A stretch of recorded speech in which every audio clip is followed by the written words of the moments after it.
वाहेगुरु जी दा खालसा वाहेगुरु जी दी फतेह। मित्रों, आज हम सब सिख पंथ के नवे गुरु गुरु तेग बहादुर जी के विषय में जानेंगे। गुरु तेग बहादुर जी का जन्म 1 अप्रैल 1621 ईस्वी में अमृतसर में पंजाब में हुआ था। इनके पिताजी का नाम श्री गुरु हरगोविंद सिंह जी था, जो कि छठे गुरु थे। इनकी माता जी का नाम नानकी देवी था। इनकी पत्नी का नाम गुजरी देवी था और इनके पुत्र का नाम गोविंद राय सिंह जी था। श्री गुरु तेग बहादुर 1665 से 1675 ईस्वी तक गुरुगद्दी पर आसीन रहे। उस समय दिल्ली का बादशाह औरंगजेब था, जो कि बहुत ही कट्टर था। उसने चारों तरफ हिंदुओं का कत्लेआम करता और मुसलमान बना देता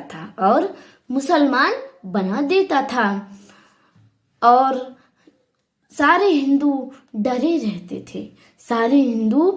रहते थे। उसी दौरान औरंगजेब ने आदेश जारी कर दिया कि सभी हिंदू मंदिरों पर ताला मार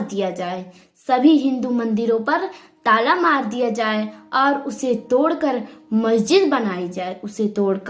मस्जिद का निर्माण कराया जाए। उसी समय औरंगजेब ने पूरे कश्मीर में आदेश जारी कर दिया कि सारे कश्मीरी पंडित मुसलमान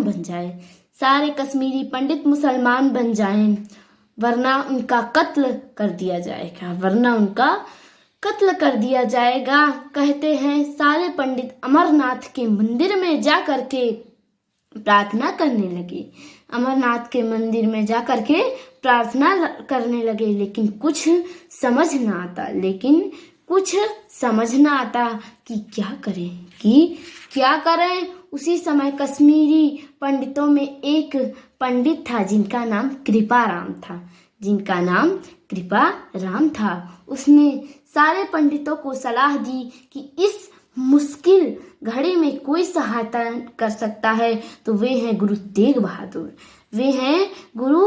बहादुर, जो कि जुल्म और अत्याचार से ढक कर लेने में पूरी तरह समर्थ हैं। सारे कश्मीरी पंडित आनंदपुर साहिब गुरु तेग बहादुर सिंह जी के पास पहुंचे और उनसे सब कुछ बता दिया।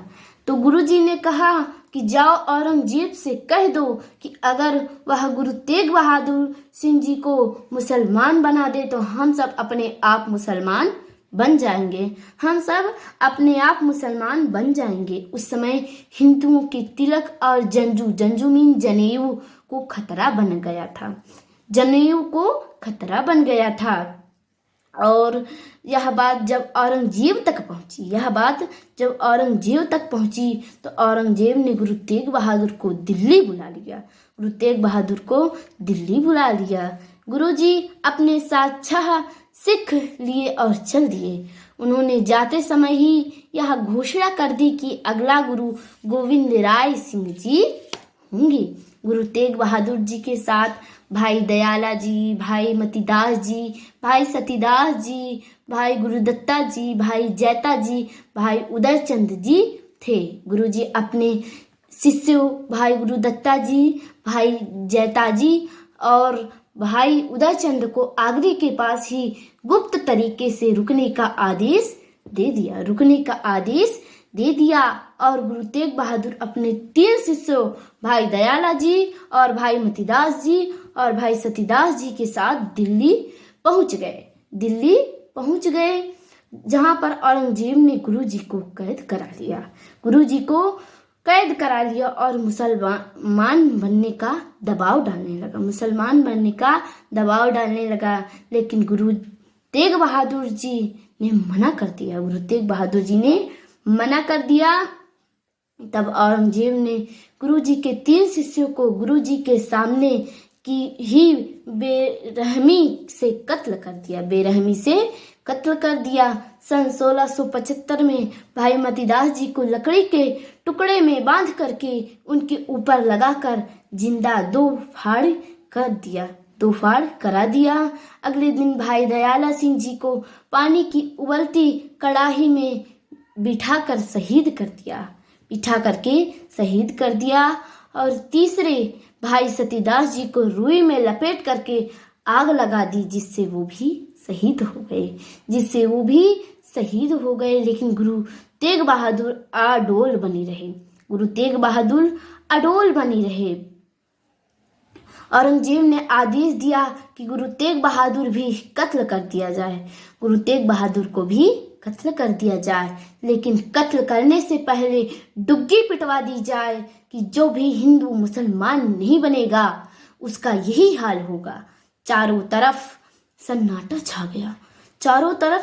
छा गया और 24 नवंबर 1675 ईस्वी को कोतवाली से बाहर चांदनी चौक पर गुरु तेग बहादुर जी का कत्ल कर दिया गया। यह मंजर देखकर चारों तरफ हाहाकार मच गया। उसी भीड़ में गुरु तेग बहादुर के वो 3 शिष्य भी मौजूद थे, जिन्होंने अपनी आंखों से गुरु तेग बहादुर को शहीद होते देखा था। कहते हैं उस समय बहुत तेज आंधी तूफान आया, चारों तरफ अंधेरा छा गया। उसी समय भाई जैता जी ने उदयचंद को इशारा किया और भाई उदयचंद ने गुरुजी के शीश को चादर में लपेट करके वहां से भाग लिए और दोनों बजते बचाते आनंदपुर साहिब में आ गए। उसी समय गुरु घर का सेवक लखी सावन वंजारा, जो मुगल फौज का शाही ठेकेदार था, किले में सामान रखकर खाली बैलगाड़ी से वापस आ रहा था। उसने गुरु तेग बहादुर के धड़ को देखा। उसने तुरंत बैलगाड़ी में रखकर अपने घर ले आया और फिर उसके बाद पूरे घर को आग लगा दिया, जिससे गुरु जी का अंतिम संस्कार हो जाए और मुगल फौज को शक भी ना होए और कि पता भी ना चले। उसी स्थान पर आजकल गुरुद्वारा रकाबगंज बना हुआ है, जहां गुरु तेग बहादुर जी का कत्ल किया गया था। उस स्थान पर शीशगंज गुरुद्वारा चांदनी चौक के नाम से जाना जाता है और आनंदपुर साहिब में जहां पर भाई जैता जी ने गुरु जी का शीश ले जाकर के गुरु गोविंद राय सिंह जी को दिया था, उस स्थान पर शीशगंज गुरुद्वारा आनंदपुर साहिब के नाम से जाना जाता है। श्री गुरु तेग बहादुर को हिंद की चादर कहा जाता है। उन्होंने जुल्म और अत्याचारों के खिलाफ जंग छेड़ दिया था, जो आगे चल करके औरंगजेब के वंश का पतन हो गया। गुरु तेग बहादुर की कुर्बानी की बदौलत हमारी तिलक और जनेऊ बच पाई थी। गुरु तेग बहादुर 1665 से 1675 तक गुरु गद्दी पर आसीन रहे और जुल्म अत्याचारों से लड़ते रहे। मित्रों, गुरु तेग बहादुर जी की बदौलत है जो कि आज जनेऊ और तिलक हमारी बची हुई है। हमें गुरु तेग बहादुर जी का उपकार कभी नहीं भूलना चाहिए। आज हम सब ने गुरु तेग बहादुर जी के विषय में जाना। मित्रों, अगर आपको ये वीडियो अच्छा लगा हो तो लाइक, सब्सक्राइब, शेयर जरूर कीजिए। वाहेगुरु जी दा खालसा, वाहेगुरु जी दी फतेह।